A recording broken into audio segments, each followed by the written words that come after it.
Mi esposa confesó su secreto más oscuro en japonés, sin saber que yo lo hablaba con fluidez. Llevaba 3 años casado con Aiko cuando finalmente quedó embarazada, y estábamos tan emocionados que ella rompió 10 años sin hablar con su madre. Konnichiwa, exclamó su mamá. Hola, respondí.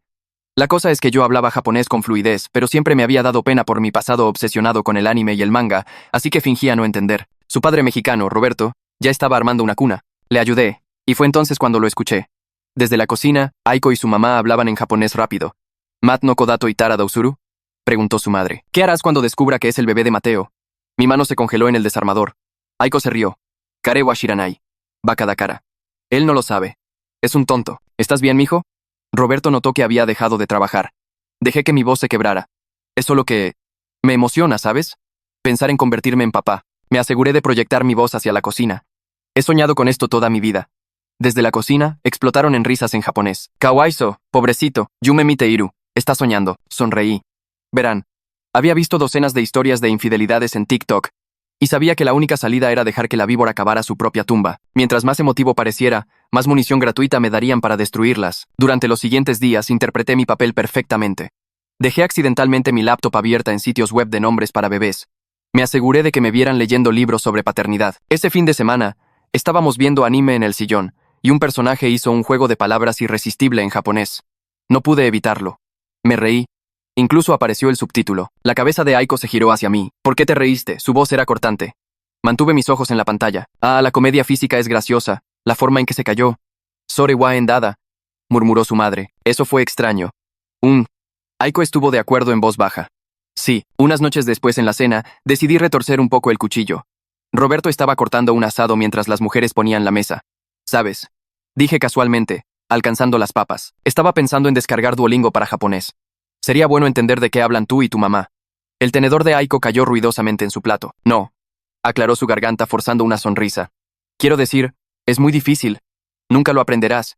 ¿Por qué perder tu tiempo? El juego real comenzó cuando conseguí mi ascenso. Amor. Irrumpí por la puerta una tarde, sabiendo que su mamá estaba de visita. Mi jefe me habló hoy, dijo que con el bebé en camino. Hice una pausa dramática. Me están dando un bono de 300,000 pesos. Aiko me abrazó. Ay, mi vida, qué maravilloso. Pero en el segundo que fui a revisar la cena, escuché el japonés. Sanbyakumanen. 300,000 pesos. Moto Ikidasu de Kiru. Podemos sacar más. Esa noche presioné más. He estado pensando, tal vez debería conseguir un segundo trabajo. Quiero que nuestro bebé tenga todo. Los ojos de Aiko se iluminaron. ¿En serio? Podría hacer Uber después del trabajo. Tal vez vender mi colección de videojuegos. Lo que sea necesario. Ella renunció a su trabajo esa tarde. Pero no sin antes enviar un correo quemando puentes llamando a su jefe machista, a sus compañeros incompetentes, y a la empresa un infierno tóxico. Me lo mostró orgullosa. Como si hubiera hecho algo valiente. ¿Estás segura de que fue sabio? Pregunté con cuidado. ¿A quién le importa? Te tengo a ti, pero esto es lo que ella no sabía. Ya había encontrado a Mateo. Mi investigador privado lo había rastreado. Y él estaba muy interesado en saber sobre el bebé que había pagado 100,000 pesos para evitar. La reunión familiar fue la obra maestra. Sugerí organizar una celebración de embarazo con la familia extendida de Aiko, sabiendo que el alcohol soltaría sus lenguas. Cuéntale sobre Mateo, su madre la instó en japonés después del tercer vino. Pensarán que es gracioso. Me ocupé con la comida, el teléfono grabando desde mi bolsillo, mientras Aiko se reía con sus primas sobre cómo me estaba engañando. Algunas se reían, otras se veían horrorizadas. Su tía intentó callarla, pero Aiko estaba en racha. Mata Ninchin Chitara, mata Unagi Kotosuru. Si quedo embarazada otra vez, haré lo mismo. Fue entonces cuando hice mi movimiento. Entré con botanas, sonriendo inocentemente. ¿De qué se ríen todas? Ojalá pudiera entender. El silencio culpable fue ensordecedor. Varias primas no podían verme a los ojos. Solo pláticas de mujeres. Balbuceó Aiko, aunque habíamos acordado que no tomaría alcohol. ¿Sobre bebés? Pregunté inocentemente. Me encanta hablar de bebés. Aunque no pueda entender el idioma, puedo sentir la alegría. Esa tarde programé un viaje de trabajo para la semana siguiente. Luego me aseguré de que Aiko supiera que estaría fuera 3 días. Lo que ella no sabía era que estaría en la ciudad, trabajando con mi abogado y el investigador privado, o que el sistema de seguridad con el que la había sorprendido tenía grabación de audio en cada habitación. Mientras la besaba en despedida, ella ya estaba al teléfono con su madre, planeando la visita de Jason, un nuevo novio que tenía en fila. A la mañana siguiente me senté en mi carro afuera de una cafetería, teléfono conectado a mi laptop, transfiriendo los archivos de audio a 3 cuentas de nube diferentes. Mis manos temblaban mientras escuchaba de nuevo la voz de Aiko diciendo que lo haría todo otra vez si quedaba embarazada por segunda vez, y tuve que pausar la reproducción para respirar a través de la rabia que apretaba mi pecho. Esto no era solo evidencia de lo que había hecho, era prueba de quién era realmente.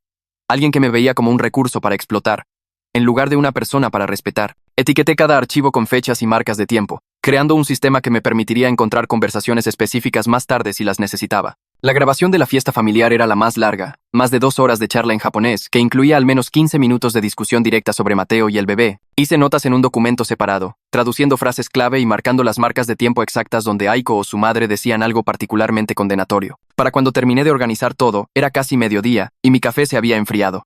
Saqué el número de María Blanco y llamé a su oficina, mi estómago apretado con energía nerviosa sobre exponer todo esto para que alguien más lo examinara. Ella contestó al segundo timbrazo con un saludo enérgico que inmediatamente calmó mis nervios. Le dije que tenía grabaciones de la fiesta familiar e información nueva sobre Jason, y ella dijo que llevara todo lo que tuviera y pasara a las 3. Su voz era práctica, como si este fuera solo otro caso en lugar de toda mi vida desmoronándose.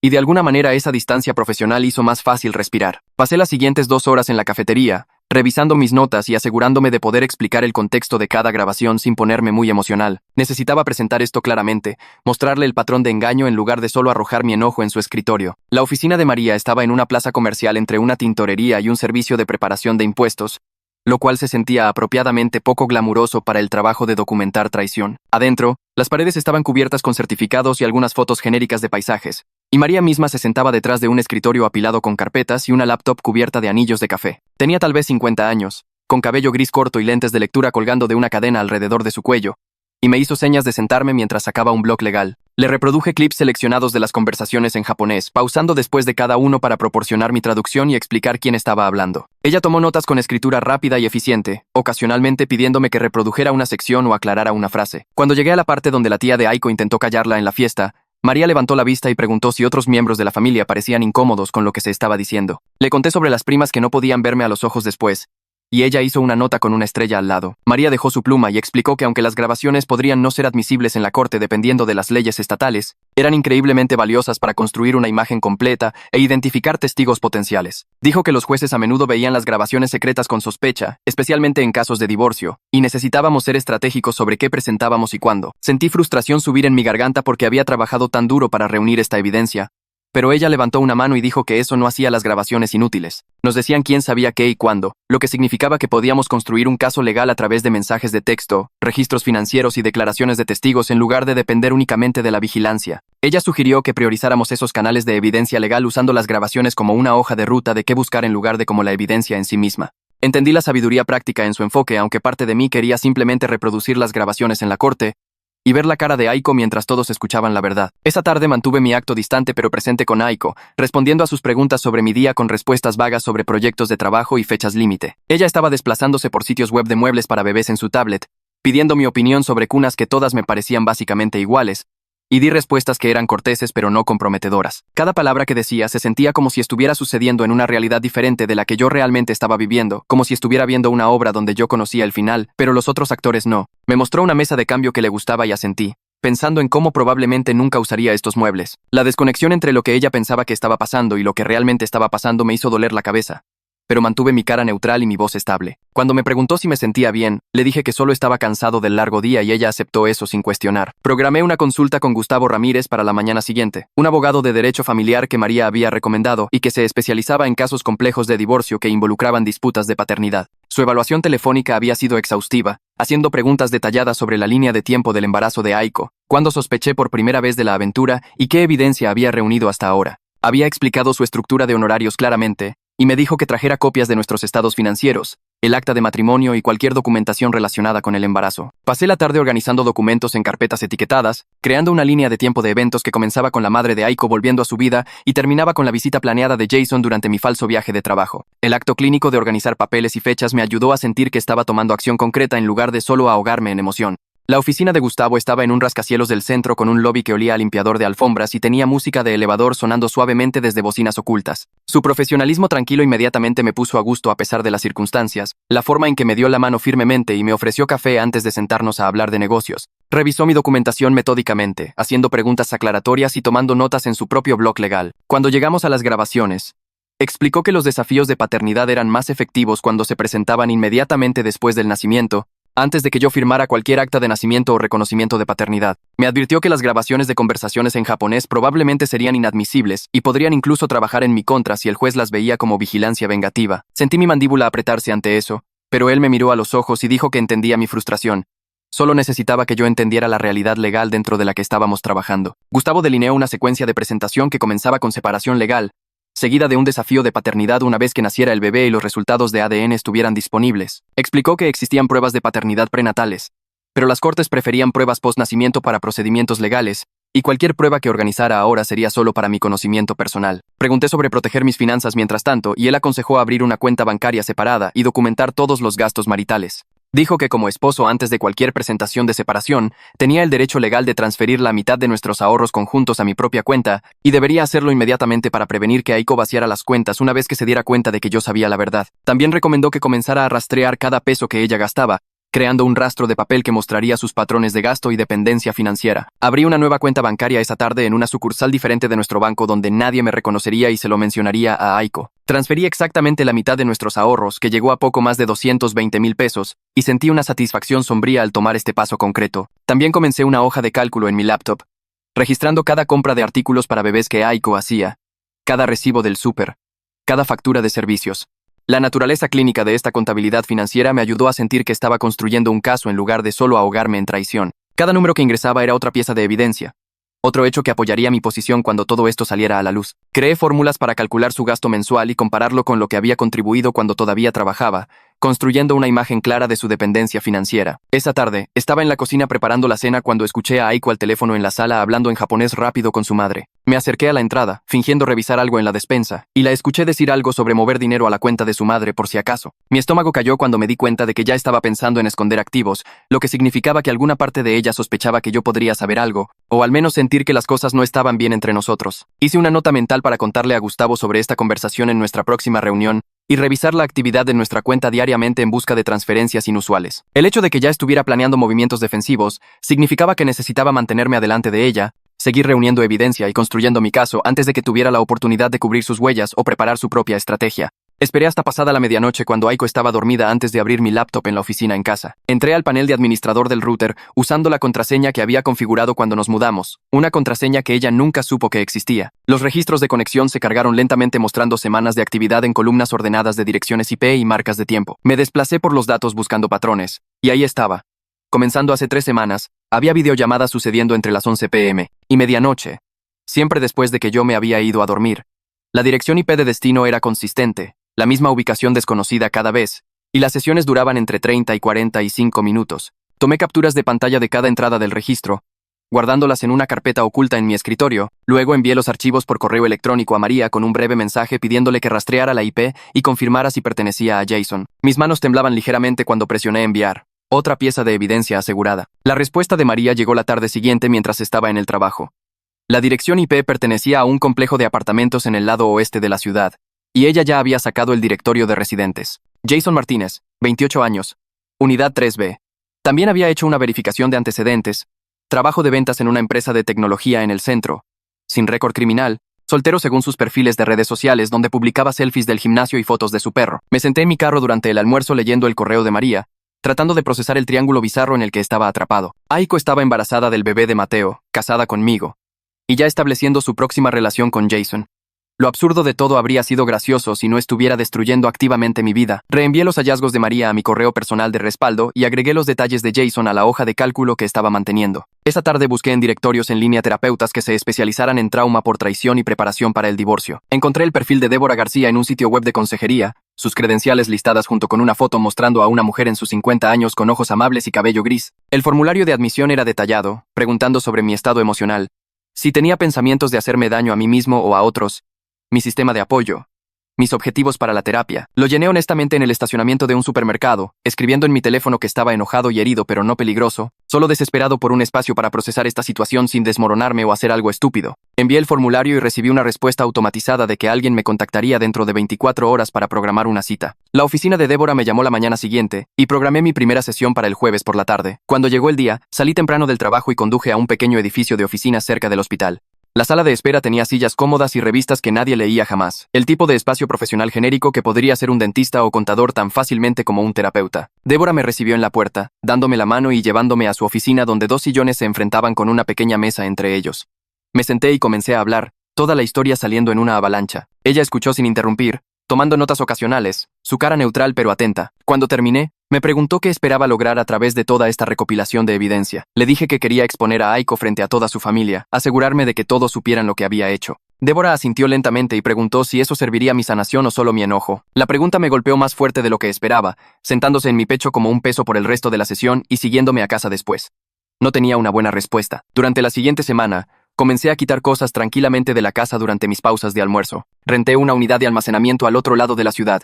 Uno de esos espacios con clima controlado con una puerta enrollable y luces fluorescentes. Llevé primero los álbumes de fotos de mis padres, los libros encuadernados en cuero que mi mamá había guardado por décadas, luego las cartas que mi papá le escribió a mi mamá cuando estaban saliendo, almacenadas en una caja de zapatos en nuestro closet. Agarré algunas piezas de muebles que habían pertenecido a mis abuelos, artículos pequeños que cabían en la cajuela de mi carro. Cada viaje se sentía como desmantelar la vida que pensaba que estaba construyendo, empacando pedazos de mi historia antes de que pudieran convertirse en daño colateral en cualquier confrontación que viniera. Fotografié todo mientras lo cargaba en la unidad de almacenamiento, creando un inventario digital en caso de que necesitara prueba más tarde de qué me pertenecía. Aiko notó la foto de boda faltante el jueves por la tarde. Estaba sacudiendo el polvo del estante de la sala cuando se detuvo y miró el espacio vacío donde la foto de mis padres había estado por 2 años. Gritó preguntando dónde había ido, su voz casual pero curiosa. Entré desde la cocina y le dije que la había llevado a reparar el marco, que la esquina se estaba soltando y no quería que se cayera y rompiera el vidrio. Ella aceptó esta explicación inmediatamente, asintiendo y moviéndose a sacudir el siguiente estante. Su fácil aceptación de mi mentira reflejaba exactamente cómo me había estado mintiendo por meses, y sentí una satisfacción sombría al voltear sus propias tácticas en su contra. La foto estaba realmente en mi unidad de almacenamiento, envuelta cuidadosamente en plástico de burbujas y almacenada en una caja etiquetada con los nombres de mis padres. María me llamó el viernes con noticias sobre Mateo. Había programado una reunión con él usando un pretexto vago sobre un asunto legal que requería su aporte, sin mencionar a Aiko inicialmente. Mateo había acordado reunirse en una cafetería en el centro el sábado por la mañana, y María me invitó a venir a observar desde la distancia. Podría ver sus reacciones de primera mano sin que él supiera que yo estaba ahí. Acepté inmediatamente, preguntando qué debería usar para mezclarme. María se rió y dijo que lentes oscuros y una gorra de béisbol estarían bien, solo sentarme lo suficientemente lejos para que no me notara observando. El sábado por la mañana llegué a la cafetería 20 minutos temprano, y reclamé una mesa 3 filas atrás de donde María dijo que se sentaría. Usé mi gorra de béisbol más vieja y lentes oscuros. Un periódico abierto frente a mí como si estuviera leyendo. Mateo apareció justo a tiempo, un tipo alto de principios de sus 30 años usando una playera polo y pantalones khaki, luciendo nervioso mientras escaneaba el lugar buscando a María. Ella le hizo señas a su mesa cerca de la ventana y los vi darse la mano y sentarse. Incluso desde esta distancia podía leer su lenguaje corporal claramente. Al principio lucía confundido, recostándose en su silla con los brazos cruzados. Luego María debe haber mencionado el nombre de Aiko porque toda su postura cambió. Se inclinó hacia adelante, sus manos moviéndose a su cabello, pasando por él una y otra vez. Sus piernas comenzaron a rebotar bajo la mesa, esa señal nerviosa clásica que la gente hace cuando está estresada. Seguía negando con la cabeza, su boca moviéndose rápidamente mientras hablaba, y en un punto puso su cara en sus manos. Después de unos 40 minutos, María se levantó y le dio la mano a Mateo otra vez. Él salió por la puerta frontal, caminando rápido como si no pudiera alejarse lo suficientemente rápido. Esperé 5 minutos antes de unirme a María en su mesa, deslizándome en el asiento que Mateo acababa de dejar. Ella me informó rápidamente, manteniendo su voz baja. Mateo había admitido todo. La aventura, el pago de 100,000 pesos, todo. Dijo que Aiko le dijo que lo manejaría y él había asumido que eso significaba o aborto o pasar al bebé como el hijo de su esposo. Parecía genuinamente sorprendido de saber que ella planeaba quedarse con el bebé y que yo podría estar descubriendo la verdad. María había grabado toda la conversación con el permiso de Mateo y dijo que sus declaraciones podrían ser evidencia valiosa si las necesitábamos más tarde. Me entregó una tarjeta de presentación con un código escrito en la parte de atrás, explicando que esa era la contraseña para acceder al archivo de audio desde su servidor seguro. Esa noche me paré en nuestro baño después de que Aiko se había ido a dormir, mirando mi reflejo en el espejo y tratando de practicar lo que diría cuando finalmente la confrontara. Imaginé revelar que hablaba japonés, viendo su cara cambiar cuando se diera cuenta de que había entendido cada palabra burlona. Me imaginé reproduciendo las grabaciones, mostrándole la evidencia, haciéndola sentarse a través de la prueba de su propia traición, pero cada guión que ensayé se sentía mal, o demasiado dramático como si estuviera actuando en una película, o demasiado débil como si solo estuviera quejándome de mis sentimientos heridos. No podía encontrar el tono correcto, las palabras correctas que transmitirían todo lo que sentía sin disolverme en incoherencia. Probé diferentes enfoques, calmado y clínico, enojado y acusatorio, herido y traicionado, pero ninguno de ellos se sentía auténtico. Después de 1 hora, me rendí y me fui a la cama, acostado despierto en la oscuridad mientras Aiko dormía a mi lado, todavía practicando conversaciones imposibles en mi cabeza. Gustavo llamó temprano la mañana siguiente mientras estaba haciendo café y entré al garaje para atenderlo. Fue directo al grano, preguntando sobre mis planes para el viaje de trabajo y el sistema de seguridad que había mencionado. Luego dijo algo que hizo que mi presión arterial se disparara. Me dijo que necesitaba tener mucho cuidado sobre las leyes de grabación en nuestro estado porque algunos lugares requieren consentimiento de 2 partes para grabaciones de audio. Si estábamos en un estado de consentimiento de 2 partes, todo lo que había capturado podría ser ilegal, y yo podría enfrentar cargos criminales, lo que destruiría todo mi caso y posiblemente me metería en la cárcel. Me senté en mi caja de herramientas, de repente sintiéndome enfermo. El pensamiento de que toda mi recopilación de evidencia pudiera salir mal y meterme en problemas legales ni siquiera se me había ocurrido. Gustavo dijo que investigaría nuestras leyes estatales específicas y me devolvería la llamada en unas horas, pero debería detener cualquier grabación más hasta que supiéramos con seguridad. Pasé el resto de la mañana buscando en línea, leyendo sitios web legales y estatutos estatales, tratando de entender la diferencia entre consentimiento de una parte y 2 partes. Mis manos temblaban mientras me desplazaba por página tras página de lenguaje legal. Finalmente, alrededor del mediodía, encontré lo que estaba buscando. Nuestro estado era de consentimiento de una parte, lo que significaba que legalmente podía grabar cualquier conversación de la que fuera parte o que sucediera en mi propia casa. El alivio me golpeó tan fuerte que tuve que poner mi cabeza entre mis rodillas. Gustavo llamó de vuelta 1 hora después para confirmar mi investigación, pero agregó una advertencia que quitó parte de mi alivio. Explicó que aunque las grabaciones eran legales, los jueces a veces las veían mal si parecían acoso o preparar una trampa para tu esposa.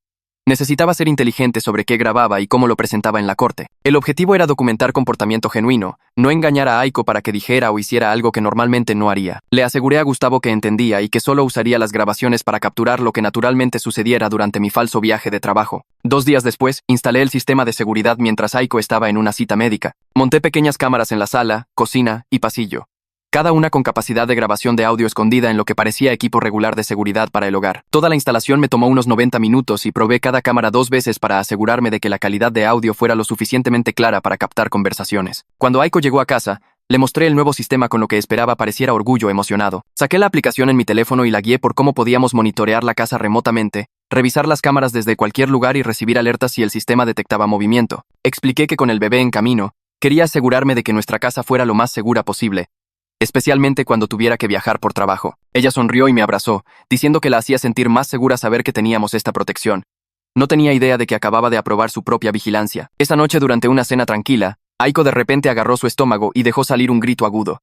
Su cara se puso pálida y se dobló ligeramente en su silla. Mi tenedor cayó ruidosamente en mi plato mientras me levanté de un salto, toda mi ira y planeación olvidadas en un instante. Le pregunté qué estaba mal y dijo que estaba teniendo dolores agudos, peores que cualquier cosa que hubiera sentido antes. Mis manos ya estaban agarrando mis llaves y su bolsa mientras le decía que íbamos al hospital ahora mismo. La ayudé al carro, un brazo alrededor de su cintura mientras ella respiraba a través de lo que parecían contracciones. El viaje a la sala de emergencias tomó 12 minutos, pero se sintió como 1 hora. Mis manos agarrando el volante tan fuerte que mis nudillos se pusieron blancos mientras Aiko respiraba en ráfagas cortas a mi lado. En el hospital, la pusieron en una silla de ruedas y la llevaron directamente atrás para ser examinada. Caminé de un lado a otro en el pasillo fuera de su habitación, mi mente corriendo entre preocupación por su seguridad física y el complicado desastre de nuestra situación. Un doctor salió después de unos 30 minutos y explicó que era dolor del ligamento redondo, no labor, una condición común e inofensiva donde los ligamentos que sostienen el útero se estiran y causan dolores agudos. Querían monitorearla por otra hora solo para estar seguros, pero el bebé estaba bien y no había peligro inmediato. El alivio y la confusión me golpearon al mismo tiempo, dejándome exhausto. En la sala de espera del hospital después, me senté en una silla de plástico incómoda y vi a Aiko dormitar en el asiento a mi lado, su mano descansando en su vientre como si estuviera protegiendo al bebé incluso dormida. Algo cambió en mi pecho. Una mezcla confusa de ternura y traición que hizo mi garganta apretarse. Esta seguía siendo una persona con la que había compartido 3 años de mi vida, alguien que había amado y hecho planes con, incluso si esa persona nunca había existido realmente de la forma que pensaba. La complejidad de sentir ambas cosas, protector y furioso al mismo tiempo, me desgastó más que la ira sola jamás lo había hecho. Ella se veía vulnerable y pequeña bajo la dura iluminación del hospital, y odiaba que parte de mí todavía se preocupara por su bienestar a pesar de todo lo que había hecho. Roberto llamó la tarde siguiente para preguntar por Aiko después de que su madre le contó sobre la visita al hospital. Podía escuchar preocupación real en su voz mientras preguntaba si ella estaba bien y si el bebé estaba bien. Le di la actualización médica y le aseguré que todo estaba bien, solo un susto. Mientras hablábamos, me di cuenta con un sentimiento pesado en mi estómago de que Roberto iba a estar devastado cuando aprendiera la verdad. No había sido nada más que amable conmigo desde el día que nos conocimos, ayudando con la cuna, tratándome como familia, emocionándose por convertirse en abuelo. La conversación que eventualmente tendría que tener con él, diciéndole que su nieto no era realmente su nieto biológico, me hizo sentir enfermo.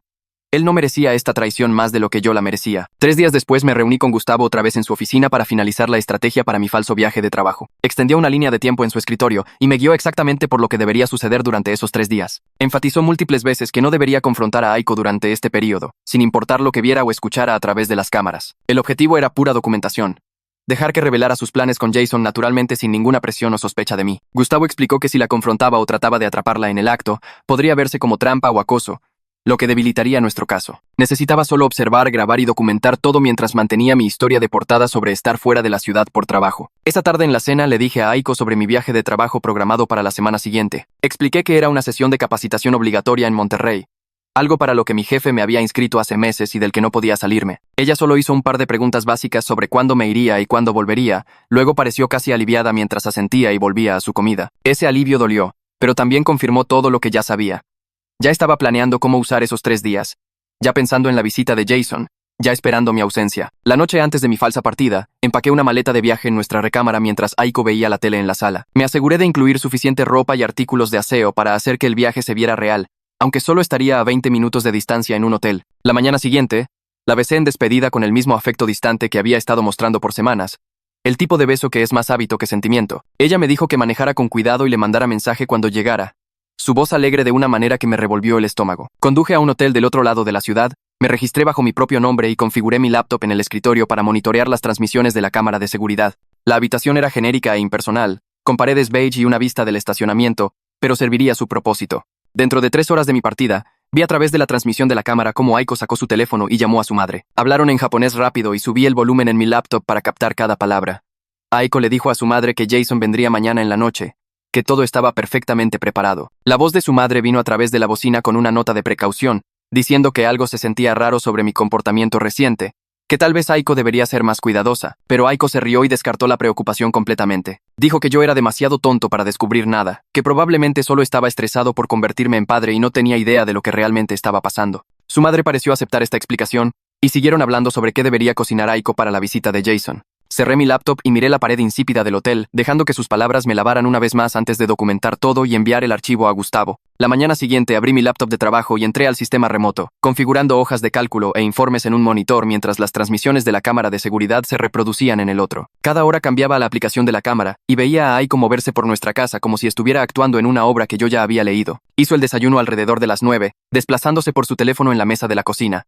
Vio tele en el sofá la mayor parte de la tarde, algún reality show que podía ver parpadeando en la pantalla. Alrededor de la 1, calentó sobras y las comió de pie en la barra. A las 3, tuvo una videollamada en su laptop y me acerqué en la transmisión de la cámara para verla sonriendo y riendo con alguien cuya cara no podía distinguir del todo. Todo el día fue tan normal y aburrido que me hizo doler el estómago. Esta era mi esposa haciendo cosas regulares de esposa en nuestra casa, excepto que estaba planeando traer a otro hombre mañana, y yo la estaba viendo como si fuera una extraña. Me sentí como si estuviera viendo a alguien usando la cara de Aiko, pero no sabía quién estaba realmente dentro. Alrededor de las 6, cerré los archivos de trabajo y me preparé para mi cita de terapia, conduciendo al otro lado de la ciudad a la oficina de Débora en lugar de llamar desde el hotel como usualmente hacía. Su oficina estaba en un edificio pequeño con una sala de espera que olía a lavanda, y ella me recibió en la puerta con su expresión calmada usual. Nos sentamos en su oficina con la iluminación suave y la máquina de ruido blanco zumbando en la esquina. Le conté sobre el sistema de vigilancia y cómo estaba pasando mis días viendo a Aiko a través de cámaras que ella no sabía que estaban grabando audio. Expliqué que estaba esperando a que Jason apareciera para poder documentar todo para el divorcio. Débora escuchó sin interrumpir.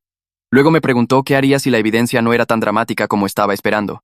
Su pregunta me hizo pausar porque realmente no había pensado en eso. Había estado tan enfocado en atrapar a Aiko en el peor momento posible que no había considerado qué pasaría si Jason solo venía a cenar y veían la tele. ¿Qué tal si no había pistola humeante, solo infidelidad ordinaria? Débora se inclinó hacia adelante un poco y dijo algo que cambió toda mi perspectiva. Sugirió que estaba enmarcando esto como una misión de venganza cuando realmente estaba tratando de protegerme de estar legal y financieramente atado al hijo de otro hombre. Dijo que reunir evidencia no era sobre castigo, era sobre establecer la verdad para que pudiera tomar decisiones informadas sobre mi futuro. La forma en que lo explicó me hizo sentir menos como algún tipo raro espiando a su esposa y más como alguien tomando pasos razonables para protegerse. No estaba tratando de destruir a Aiko, estaba tratando de evitar ser destruido por sus mentiras. Cuando salí de su oficina esa noche, me sentí más centrado de lo que había estado en semanas, como si tuviera permiso para hacer lo que estaba haciendo sin ahogarme en culpa por ello. El segundo día de mi falso viaje de trabajo comenzó con más trabajo remoto y monitoreo de cámaras. Respondí correos y asistí a una videoconferencia mientras mantenía un ojo en las transmisiones desde casa. Aiko parecía más energética ese día, limpiando la cocina y lavando ropa. Alrededor de las 5, tomó una ducha y se cambió a ropa más bonita, lo que hizo que mi pulso se acelerara porque sabía lo que venía. A las 7 exactamente, la cámara del timbre mostró a Jason caminando hacia nuestra puerta frontal cargando bolsas de papel que parecían comida para llevar y una botella de vino metida bajo su brazo. Vi a Aiko abrir la puerta y Jason la besó ahí mismo en la entrada. No un beso rápido, sino un beso real que duró varios segundos. Su mano fue a su vientre embarazado y descansó ahí como si tuviera todo el derecho de tocarla. Caminaron a la sala y cambié vistas de cámara para seguirlos. Se acomodaron en el sofá y desempacaron la comida para llevar. Algún tipo de comida china por los contenedores que podía ver. Su lenguaje corporal era tan cómodo y familiar, la forma en que se inclinaban uno hacia el otro y compartían comida del mismo plato. Esta no era una primera cita o una aventura nerviosa. Estas eran dos personas que habían hecho esto antes, probablemente muchas veces. Estaban jugando a la casita en mi casa real, sentados en mi sofá, comiendo en mi mesita de centro, actuando como si esta fuera su vida juntos. Los vi comer y hablar por aproximadamente una hora, incapaz de escuchar lo que estaban diciendo, pero viendo lo relajados que ambos se veían. Luego tuve que cerrar la laptop porque mi pecho se sentía apretado y mis manos estaban temblando. La domesticidad íntima de verlos juntos fue peor de lo que había imaginado. Agarré mi chamarra y salí, caminando en círculos alrededor del estacionamiento del hotel en el aire frío de la noche. Los carros pasaban por la calle principal y me enfoqué en respirar lentamente, recordándome una y otra vez que esta evidencia era necesaria. Necesitaba esta documentación para el divorcio, para el desafío de paternidad, para todo lo que venía. El dolor que sentía ahora era el precio de proteger mi futuro. Después de unos 20 minutos, volví adentro y revisé mi teléfono, viendo un mensaje de María preguntando si estaba disponible para hablar. La llamé de vuelta y me dijo que había terminado su investigación de fondo sobre las finanzas de la familia de Aiko. La madre de Aiko había declarado bancarrota 7 años atrás y todavía cargaba deuda significativa de tarjeta de crédito basado en los registros públicos a los que María había accedido. Esta información ayudaba a explicar algo de la presión que Aiko podría sentir para asegurar estabilidad financiera a través de mí, aunque no excusaba nada de lo que había hecho. María dijo que este contexto sobre los problemas de dinero de su madre podría ser útil si terminábamos en mediación, mostrando un patrón de desesperación financiera en la familia. Le agradecí e hice notas sobre todo lo que me había dicho. Al tercer día, empaqué mi habitación de hotel y conduje a casa por la tarde, cronometrando mi llegada para después de que había visto a Jason irse en las cámaras de seguridad. Me estacioné en la entrada alrededor de las 4 y entré por la puerta frontal con mi maleta de viaje. Aiko salió de la cocina y me abrazó, preguntando cómo había ido la capacitación. Le di detalles aburridos sobre salas de conferencias y presentaciones de PowerPoint, sobre nuevos sistemas de software, todo completamente inventado. Ella parecía relajada y feliz, probablemente aliviada de que su visita con Jason había pasado sin detectar. Hicimos la cena juntos y ella habló sobre su día, mencionando que había limpiado la casa y visto algunos programas, cuidadosamente dejando fuera la parte sobre su novio pasando la tarde. Esa noche después de que nos preparamos para dormir, Aiko se acercó más a mí y puso su mano en mi pecho de una manera que dejaba claras sus intenciones. Me alejé ligeramente y le dije que estaba exhausto del viaje y las largas sesiones de capacitación. El pensamiento de contacto físico con ella me hizo retorcer la piel, como si mi cuerpo supiera la verdad incluso mientras yo fingía ignorancia. Ella se veía herida por un segundo, pero no insistió. Solo se dio vuelta y se fue a dormir. Me quedé despierto por horas mirando el techo y contando las semanas hasta que naciera el bebé y pudiera finalmente terminar esta farsa. La mañana siguiente llamé a Gustavo y programé una reunión para revisar el metraje de seguridad. En su oficina más tarde ese día, le mostré clips seleccionados de Jason llegando, besando a Aiko y pasando la tarde en nuestra casa. Gustavo vio cuidadosamente y tomó notas, confirmando que la presencia de Jason combinada con los registros de videollamadas y la declaración escrita de Mateo establecían un patrón claro de engaño continuo. Me recordó que en nuestro estado, el adulterio tenía impacto limitado en procedimientos de divorcio, lo que me frustró porque tenía toda esta evidencia que se sentía importante pero no iba a cambiar mucho legalmente. El problema real iba a ser el desafío de paternidad y cualquier reclamo financiero que Aiko pudiera ser basado en nuestro matrimonio. Gustavo sacó un blog legal y comenzó a redactar lo que llamó un plan de acción post-nacimiento. Explicó que el plan incluía pruebas de paternidad inmediatas tan pronto como naciera el bebé, presentar separación legal dentro de días de obtener los resultados y solicitar órdenes temporales sobre división de propiedad y finanzas. La parte más importante era que absolutamente no podía firmar ningún acta de nacimiento o formularios de reconocimiento de paternidad en el hospital. Gustavo enfatizó esto múltiples veces, diciendo que necesitaba solicitar explícitamente pruebas de ADN antes de reconocer cualquier derecho o responsabilidad parental. Me advirtió que este sería el momento más difícil porque Aiko acabaría de dar a luz y yo estaría rehusando firmar papeles mientras ella estaba vulnerable y emocional, pero era legalmente necesario para protegerme de ser presunto el padre bajo la ley estatal. Asentí y tomé notas sobre todo lo que dijo, sintiendo el peso de lo que venía a sentarse sobre mí como una manta pesada. Pasé la tarde siguiente enterrado en los sitios web del hospital y foros médicos leyendo todo lo que podía encontrar sobre procedimientos de pruebas de paternidad. La información era lo suficientemente directa. Los hospitales podían recolectar muestras de ADN justo después del nacimiento usando un simple hisopo de mejilla del bebé y el supuesto padre. El procesamiento estándar tomaba de 3 a 5 días, lo que se sentía como una eternidad cuando imaginaba esperar en ese limbo mientras Aiko se recuperaba y todos asumían que yo era el padre. Pero había una opción expedita. Resultados en 24 a 48 horas por una tarifa extra. Ni siquiera dudé antes de decidir que ese era el camino que tomaría. El costo no importaba cuando se pesaba contra pasar incluso un día extra atrapado en incertidumbre, fingiendo celebrar a un niño que podría no ser mío mientras la familia de Aiko observaba y esperaba que firmara documentos que me atarían legalmente al bebé de otro hombre.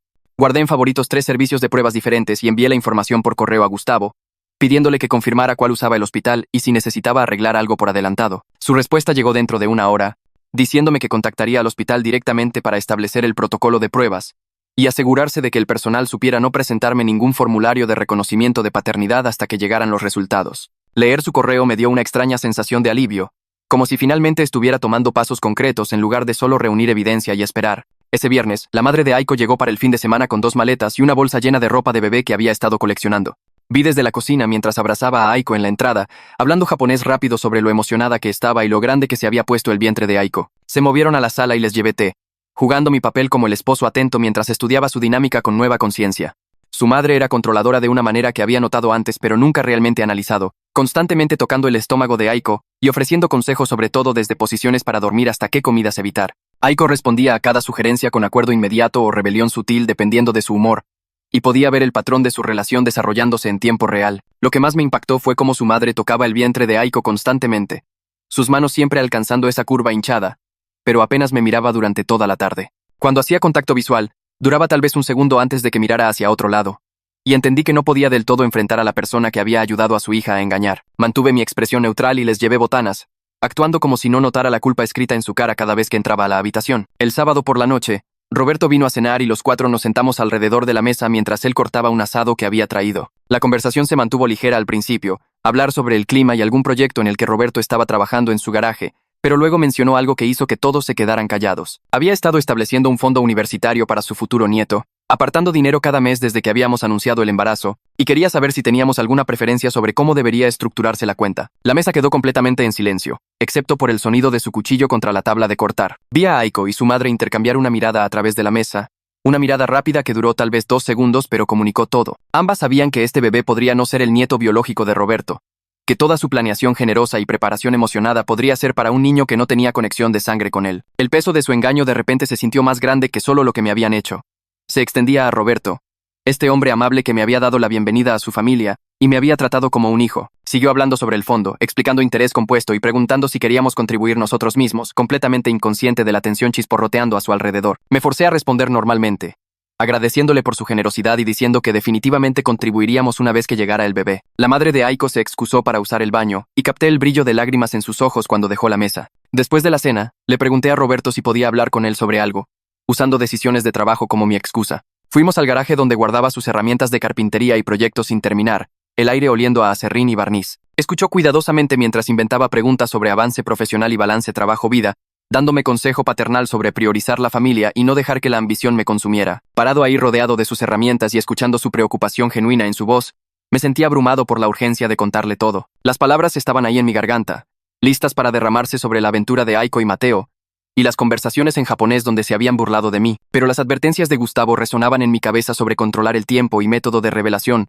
sobre no dejar que la emoción manejara mi estrategia. Así que tragué la verdad y asentí con la guía de Roberto, aceptando su sabiduría sobre balance y familia mientras sabía que muy pronto tendría que destrozar su mundo con información que rompería su corazón. Me dio una palmada en el hombro y me dijo que iba a ser un gran padre, y tuve que voltearme y fingir examinar una sierra de mesa para que no viera mi cara. Durante las siguientes semanas, Aiko entró a su 3er trimestre y todo se puso más difícil para ella físicamente. Se quejaba constantemente sobre dolor de espalda que la despertaba en la noche, tobillos tan hinchados que sus zapatos regulares no le quedaban, e insomnio que la dejaba exhausta e irritable. Proporcioné apoyo práctico como almohadillas térmicas y almohadas extra, ayudándola a estar cómoda en la cama y asegurándome de que tuviera todo lo que necesitaba, pero mantuve distancia emocional que no podía del todo esconder. Ella notó, comentando varias veces que yo parecía diferente o distraído, preguntando si algo estaba mal en el trabajo, o si estaba teniendo segunda opiniones sobre convertirme en padre. Cada vez que preguntaba, culpaba al estrés del trabajo y nerviosismo sobre el bebé, dándole explicaciones que eran técnicamente verdad incluso si no eran la razón real de mi distancia. La verdad era que ya no podía conectar con ella.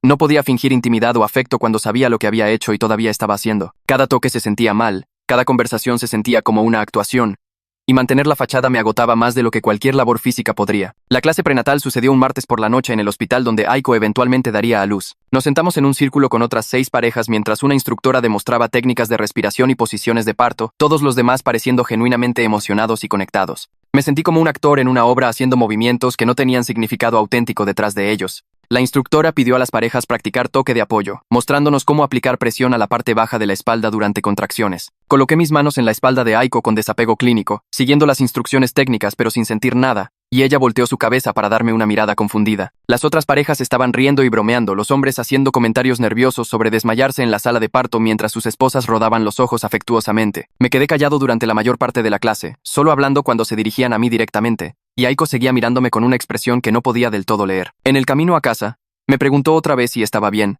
y le dije que solo estaba procesando todo y sintiéndome abrumado por la responsabilidad. Ella pareció aceptar esta explicación, extendiendo su mano para apretar la mía, y la dejé sostenerla mientras mantenía mis ojos en el camino. María me llamó el lunes siguiente para decir que su informe de investigación final estaba completo. Me reuní con ella en su oficina esa tarde y me entregó un documento empastado que exponía todo en detalle claro y organizado. La línea de tiempo de la aventura de Aiko con Mateo, incluyendo fechas y lugares donde se habían reunido. El pago de 100,000 pesos que Mateo había hecho con registros bancarios mostrando la transferencia. La relación continua con Jason documentada a través del metraje de vigilancia de mi sistema de seguridad casero y los registros de videollamadas que había sacado de nuestro router. Declaraciones de testigos de Mateo admitiendo la aventura y el pago.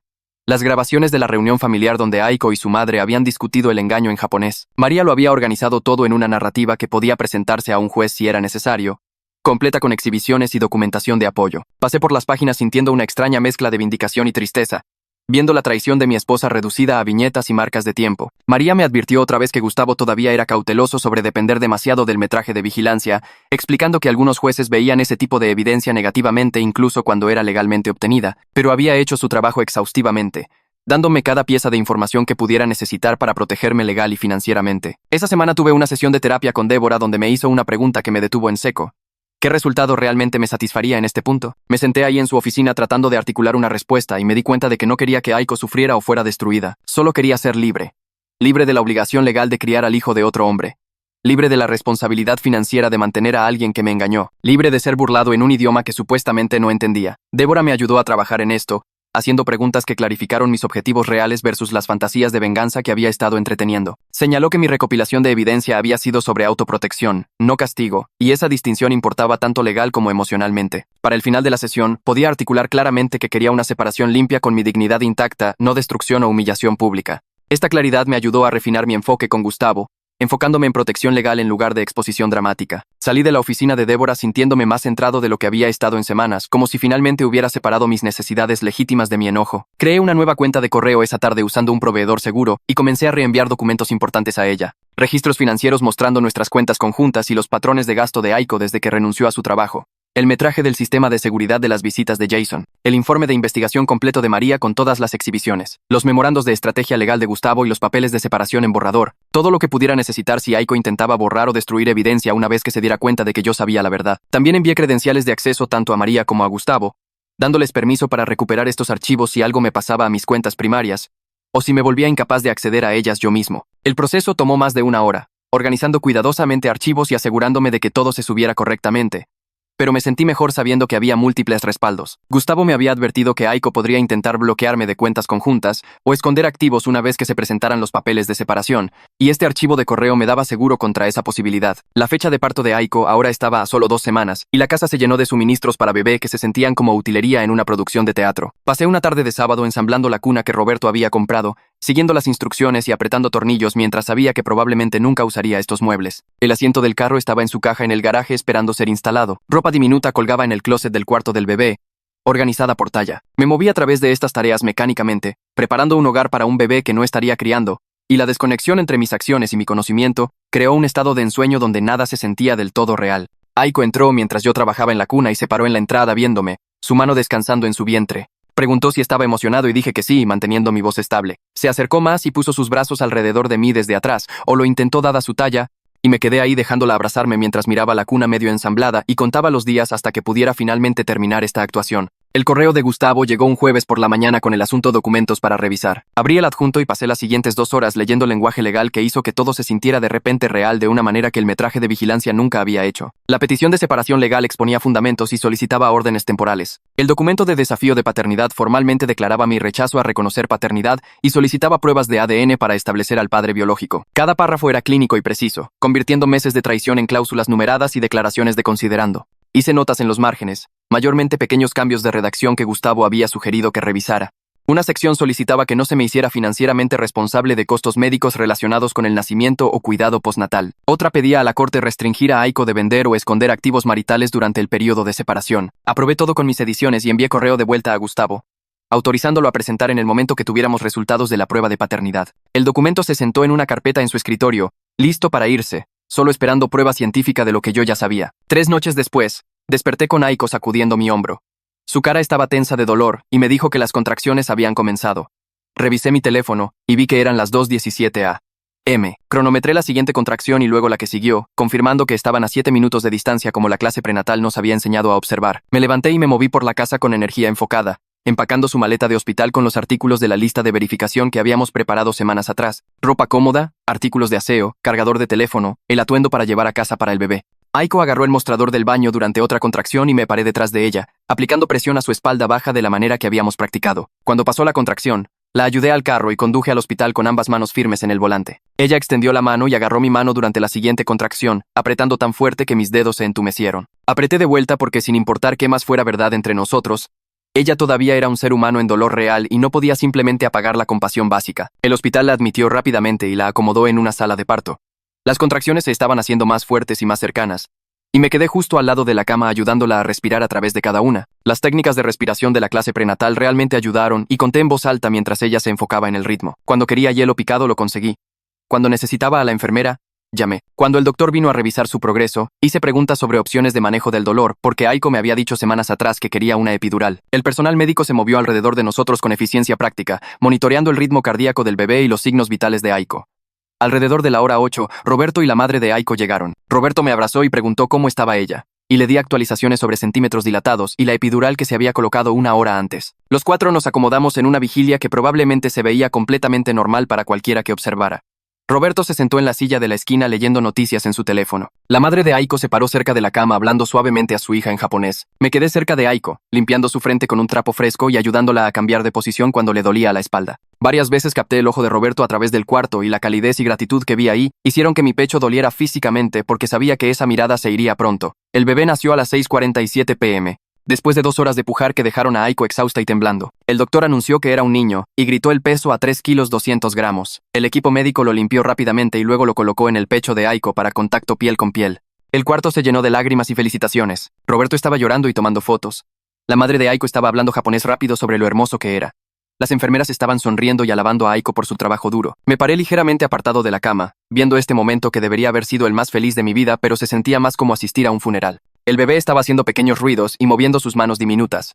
Aiko estaba llorando y sonriendo al mismo tiempo. Todos estaban tan enfocados en la nueva vida en el cuarto que nadie notó que no me había acercado más o extendido la mano para tocarlo. Unos 30 minutos después de que el equipo médico había terminado sus revisiones posparto inmediatas, una enfermera entró con un portapapeles. Me sonrió y comenzó a explicar el papeleo del acta de nacimiento, señalando las líneas donde necesitaría firmar para ser listado como el padre legal. Miré el formulario y luego a la enfermera, y le dije tranquilamente que quería arreglar pruebas de paternidad antes de firmar nada.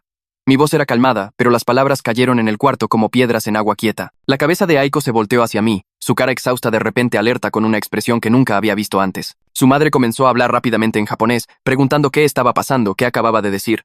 Me volteé a enfrentarla y respondí en japonés fluido que me gustaría establecer paternidad antes de aceptar responsabilidad legal por el niño. Vi el color drenarse de su cara cuando se dio cuenta de que había entendido cada palabra que ella y Aiko habían hablado por meses. El cuarto quedó completamente en silencio, excepto por los pequeños ruidos que el bebé estaba haciendo. Aiko me miró fijamente, y vi su expresión ciclar a través de shock, luego miedo, luego algo calculador mientras su mente corría para descubrir cuánto sabía y cuánto tiempo lo había sabido. La cara de su madre se había puesto blanca y agarró el barandal de la cama como si pudiera caerse. Roberto miró entre todos nosotros con creciente confusión, claramente sintiendo que algo estaba muy mal pero sin entender qué. Mantuve mis ojos en Aiko y repetí en español que estaba solicitando una prueba de paternidad, lo cual era mi derecho legal como el padre presunto. Mi voz se mantuvo nivelada y de hecho, sin revelar nada sobre los meses de vigilancia y recopilación de evidencia. La enfermera se movió incómodamente, claramente no esperando drama familiar durante lo que debería haber sido un momento feliz. La enfermera aclaró su garganta y explicó en un tono profesional que el hospital podía recolectar muestras de ADN para pruebas de paternidad. Sacó un formulario diferente y comenzó a describir el proceso mientras Aiko solo me miraba fijamente con lágrimas corriendo por su cara. La enfermera mencionó que ofrecían procesamiento expedito que podía proporcionar resultados en 24 a 48 horas en lugar de los estándar 3 a 5 días. Le dije que quería la opción más rápida disponible y pagaría cualquier costo adicional que fuera. Aiko comenzó a llorar más fuerte, y no podía decir si las lágrimas eran de agotamiento o dolor o miedo o tal vez incluso remordimiento real. Su madre le estaba hablando en japonés otra vez, preguntando qué debería hacer, pero ignoré a ambas. La enfermera se veía muy incómoda ahora y dijo que conseguiría los materiales necesarios para la recolección de ADN y traería de vuelta los formularios de consentimiento. Cuando la enfermera regresó unos 10 minutos después, tenía 2 kits de recolección sellados. Explicó el proceso y luego pasó un hisopo por el interior de la mejilla del bebé, sellando esa muestra en su contenedor con etiquetas y mi firma como testigo. Luego pasó un hisopo por el interior de mi mejilla y selló esa muestra por separado. Ambos contenedores fueron a un sobre más grande que iría al laboratorio. Me hizo firmar formularios de consentimiento e iniciales en varios lugares confirmando que entendía el proceso y los costos. Cuando todo el papeleo estaba hecho, le dije a Aiko que me estaría quedando en otro lugar hasta que llegaran los resultados. Mencioné que ya había empacado algunas de mis cosas de la casa. Su madre intentó hablarme en japonés, tal vez olvidando en su pánico que acababa de revelar mi fluidez, o tal vez sin importarle más. La ignoré completamente y me volteé a Roberto en su lugar. Le pregunté a Roberto si daría un paso al pasillo conmigo. Asintió y me siguió fuera de la sala de parto a la brillante iluminación fluorescente del corredor del hospital. Caminamos un poco por el pasillo lejos del cuarto y me volteé a enfrentarlo. Le dije tan gentilmente como pude que había preguntas sobre la paternidad del bebé. No le di todos los detalles ni ofrecí reproducirle el metraje de vigilancia que tenía en mi teléfono. Solo expliqué que tenía razón para creer que el niño podría no ser mío biológicamente y que necesitaba establecer la verdad antes de aceptar responsabilidad legal. La cara de Roberto simplemente se derrumbó. Se recostó contra la pared como si sus piernas ya no lo sostuvieran. Su mano subió a cubrir su boca y cerró sus ojos. Roberto abrió sus ojos y me preguntó directamente si pensaba que Aiko me había engañado. Le dije que sí, que tenía evidencia de una aventura y creía que el padre biológico era alguien llamado Mateo. Cerró sus ojos otra vez y tomó varias respiraciones profundas, su pecho subiendo y bajando como si estuviera tratando de estabilizarse. Luego preguntó si estaba seguro sobre esto. Le conté sobre las conversaciones en japonés que había entendido, sobre los hallazgos del investigador privado, sobre la admisión de Mateo respecto al pago de 100,000 pesos que había hecho para evitar responsabilidad. Vi la cara de Roberto mientras hablaba y parecía envejecer 10 años en el espacio de 10 minutos. Sus hombros se hundieron y nuevas líneas aparecieron alrededor de sus ojos y boca. Cuando terminé de hablar, solo se quedó ahí contra la pared, mirando al piso y tratando de procesar que su hija había mentido a todos y que el nieto del que había estado tan emocionado no era su nieto biológico en absoluto. Dejé el hospital esa noche y conduje directo al hotel donde me había estado quedando durante mi falso viaje de trabajo. El cuarto se sentía diferente ahora. Menos como un escondite y más como una sala de espera para todo mi futuro. Conecté mi teléfono y abrí mi laptop, creando una carpeta para los resultados de paternidad que llegarían en los próximos días. Mi teléfono zumbó casi inmediatamente con un mensaje de Aiko preguntando a dónde iba. Escribí de vuelta que necesitaba espacio y estaría en contacto sobre su recuperación. Llamó 2 veces dentro de 10 minutos, pero dejé ambas llamadas ir al buzón de voz. La tercera llamada vino del número de su madre y la bloqueé sin escuchar. María mandó mensaje alrededor de las 10 p.m., preguntando si estaba bien y si necesitaba algo. Le dije que estaba bien, solo esperando, y prometió revisar conmigo mañana. Gustavo envió un correo confirmando que tenía los papeles de separación listos para presentar en el momento que tuviéramos confirmación de ADN. Incluyó un borrador de las órdenes temporales solicitando división de propiedad y protección de activos. Leí el lenguaje legal 3 veces, asegurándome de entender cada párrafo. Mi teléfono zumbó otra vez con otra llamada de Aiko. Apagué el sonido y lo puse boca abajo en la mesita de noche. La mañana siguiente desperté a 7 llamadas perdidas y una docena de mensajes de texto. La mayoría eran de Aiko pidiéndome que volviera y habláramos. 2 eran de su madre en español roto diciendo que estaba siendo cruel. Uno era de Roberto preguntando si estaba seguro y si podíamos hablar cuando estuviera listo. Respondí solo a Roberto, diciéndole que apreciaba su preocupación y lo llamaría pronto. Pasé el día trabajando desde el cuarto de hotel, tomando videollamadas con mi cámara de laptop angulada para esconder los muebles genéricos de hotel detrás de mí. Mi jefe preguntó si todo estaba bien con el bebé y dije que había algunas complicaciones que estábamos resolviendo. Entre reuniones revisaba mi correo cada 15 minutos, refrescando la bandeja de entrada aunque sabía que el laboratorio dijo que los resultados tomarían 3 días mínimo. María llamó alrededor del almuerzo y contesté. Preguntó cómo estaba aguantando y le dije honestamente que me sentía entumecido. Dijo que eso era normal, que estaba en shock y que la espera a menudo era más difícil que el saber. Le agradecí por revisar conmigo y prometió llamar de nuevo mañana. Aiko mandó mensaje diciendo que estaba asustada y no entendía por qué estaba haciendo esto. No respondí. Su madre mandó mensaje desde un número diferente diciendo que estaba destruyendo a la familia. Bloqueé ese también. Gustavo llamó por la tarde para repasar la línea de tiempo una vez que tuviéramos resultados. Explicó que la notificación de papeles sucedería dentro de horas de presentar, que Aiko sería notificada en la casa de su madre donde se estaba recuperando. Preguntó si estaba preparado para su reacción y dije que sí. El tercer día comenzó con mi alarma a las 6 a.m. aunque apenas había dormido.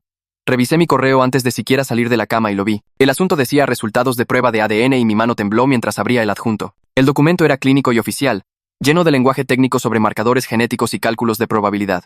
Pero la conclusión era clara en texto en negritas al fondo. Basado en el análisis genético, la probabilidad de paternidad es 0.0001%, efectivamente excluyendo al hombre probado como el padre biológico. Me senté en el borde de la cama del hotel mirando la pantalla. Había sabido que esto venía. Había estado seguro de ello por semanas. Pero ver la prueba científica lo hizo real de una manera que el metraje de vigilancia y los investigadores privados nunca habían hecho. Esta era evidencia que se sostendría en la corte, que me protegería legalmente, que terminaría mi matrimonio y borraría cualquier obligación hacia este niño. Sentí alivio lavarme, luego dolor justo detrás. Este era el futuro que había imaginado por 3 años, el bebé para el que me había preparado, la familia que había querido, y todo estaba construido sobre mentiras. Reenvié el correo a Gustavo con un mensaje de una palabra: presenta. Luego lo reenvié a María con un agradecimiento por su ayuda. Luego me senté en el cuarto de hotel tranquilo, y lloré por primera vez desde que toda esta cosa comenzó. Gustavo llamó 2 horas después para confirmar que los papeles fueron presentados y que un notificador iba en camino a la casa de la madre de Aiko. Explicó que los documentos incluían la separación legal, el desestablecimiento de paternidad y la solicitud de órdenes temporales. Aiko tendría 30 días para responder, pero la audiencia de órdenes temporales se programaría dentro de 2 semanas. Preguntó si quería que estuviera presente cuando llamara a Roberto, y dije que no, necesitaba hacer eso yo mismo. Saqué el número de Roberto y lo miré por 5 minutos antes de poder hacer que yo mismo presionara llamar. Contestó al segundo timbrazo. Le dije que los resultados habían llegado y pregunté si quería que le enviara una copia. Su voz estaba tranquila cuando dijo que no, que me creía, que no necesitaba ver los números. Lo escuché tomar una respiración temblorosa y luego su voz se quebró. Preguntó si estaba seguro sobre que el padre era Mateo, y dije que sí, que Mateo había admitido la aventura y el pago para evitar responsabilidad. Roberto estuvo en silencio por mucho tiempo y podía escucharlo llorar. Finalmente preguntó si planeaba decirle a Mateo sobre los resultados. Dije que lo estaba considerando pero no había decidido todavía. Que Mateo tenía derecho a saber pero no estaba seguro si era mi responsabilidad decirle. Roberto dijo que entendía y que lo sentía, que había criado a su hija mejor que esto y no sabía dónde se había equivocado. Le dije que esto no era su culpa y que esperaba que pudiéramos mantenernos en contacto. Dijo que le gustaría eso y luego la llamada terminó. 3 días después de que los papeles fueron notificados, Aiko mandó mensaje preguntando si me reuniría con ella en persona. Acepté una cafetería cerca del hospital, un lugar público neutral donde ninguno de nosotros podría hacer una escena. Llegué temprano y me senté en un rincón mirando a la puerta. Ella entró 15 minutos después luciendo más pequeña de lo que recordaba. Su cara estaba cansada y su ropa colgaba suelta en su cuerpo posparto. Me vio y caminó lentamente, deslizándose en el asiento frente a mí. Esperé a que hablara primero pero solo miraba sus manos. Finalmente comencé a hablar con una voz calmada y medida. Le dije que sabía sobre Mateo, sobre la aventura, sobre los 100,000 pesos que él le pagó. Le dije que sabía sobre Jason y los planes que había hecho durante mi viaje de trabajo. Le dije sobre todas las conversaciones en japonés donde me había burlado y reído sobre sacarme dinero. Su cara se puso pálida y abrió su boca, pero nada salió. Seguí adelante. Le dije que había entendido cada palabra que ella y su madre habían dicho desde el principio, que hablaba japonés fluido y lo había estado escondiendo porque me daba pena de mi fase de anime. Le dije que tenía grabaciones, declaraciones de testigos y ahora prueba de ADN de que el bebé no era mío. Comenzó a sacudir su cabeza y levanté mi mano. No había terminado. Aiko intentó negar todo al principio, diciendo que las grabaciones eran falsas o que había malentendido el japonés. Solo la miré y esperé. Luego cambió a minimizar, diciendo que fue solo un error con Mateo y que Jason era solo un amigo. Mantuve mi cara neutral y no dije nada. Luego comenzó a culpar a su madre, diciendo que su mamá la había presionado y dado mal consejo sobre asegurar estabilidad financiera. Todavía no respondí. Finalmente comenzó a llorar y a disculparse, diciendo que había hecho elecciones terribles y que lo sentía y que todavía me amaba. Escuché todo sin interrumpir, dejándola ciclar a través de cada enfoque hasta que se quedó sin cosas que decir.